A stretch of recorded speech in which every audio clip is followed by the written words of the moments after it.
Igitaramo cha The Ben na Diamond Platinum ikapara cyasubukuwe ni mu gihe urukundo rw'umuhanzi uzwi ku izina rya Ruti Joel n'inkumi yagize ibanga rugeze haryoshye nyuma y'imyaka 8 aba Urban Boys bongeye guhura.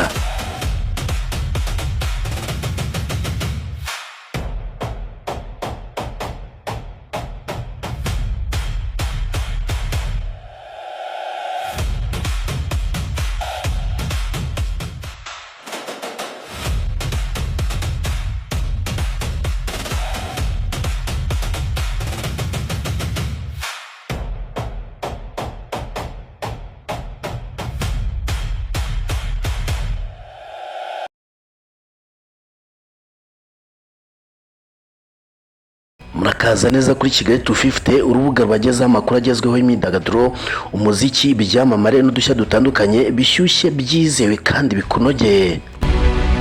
Abategura igitaramo cy'urwenya cya Comedy Store cyari cyatumiyemo abarimo Diamond Platinum, The Ben, Eric Omondi batangaje ko kigiye kuba nyuma yo gusubukurwa kubera ingamba ya leta ya Uganda yari yafashe yo gukumira ikwirakwiza ry'icyorezo cya Ebola.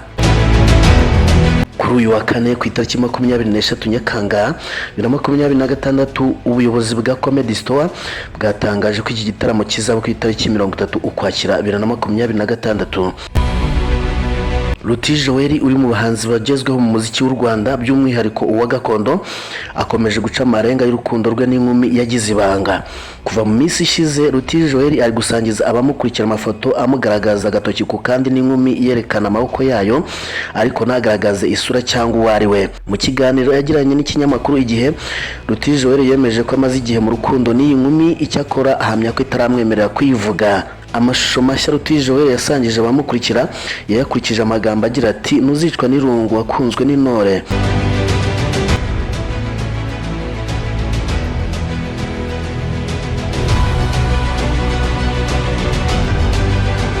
Ruti Joel mu mwaka wa 2024 nibwo yateguje ubukwe bwe n'umukunzi we, nubwo n'amakuru menshi yigeze avuga igihe buzabera byaje guhinduka babyimurira muri uyu mwaka wa 2026. Ruti Joel yatangiye umuziki mu mwaka wa 2013 ubwo yari umwe mu babarizwa muri Gakondo Group, nyuma yaje gufata icyemezo cyo gutangira umuziki ku giti cye. Uyu musore akunze kuvuga ko mu bahanzi afatiraho icyitegererezo harimo Masamba Intore wamubaye hafi kuva kera, Muyango, Sentore Atanaze, Rujindiri, Kayirebwa, Jules Sentore n'abandi batandukanye.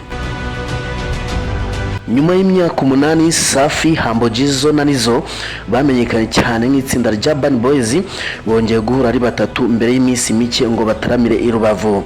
Ni mu ijoro ryo ku itariki 21 rishyira kuri 22 Nyakanga 2026 Safi Madiba wari uturutse Canada na Humble Jizzo wari uvuye Nairobi muri Kenya nibwo bageze ku kibuga mpuzamahanga cy'indege cya Kigali i Kanombe bakirwa na Nizzo Kabosi. Uretse Nizzo Kabosi, aba bahanzi bakiriwe n'abanyamakuru bake bari bamenyeye amakuru ndetse n'itsinda ry'abayobozi ba EAP yabatumiye muri MTN Wacu Muzika Festival bazaririmbamo mu gitaramo kizabera i Rubavu tariki ya mbere y'ukwa 8 2026.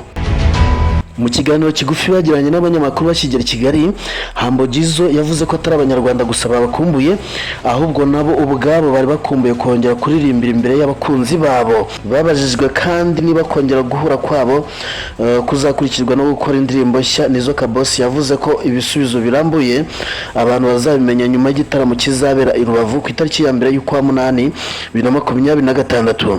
Ndagushimiye kuba ubanye nanjye. Ni Kigali 250 ubusanzwe nitwa Nero. Amakuru yo nakagaruka, icyo usabwa ni ukanda subscribe, like, comment na share. Nibagirwe kandi gukanda kukazogera kugira ngo utazajya ucikanwa n'aya makuru mu bambere. Mwifuje kugubwa neza.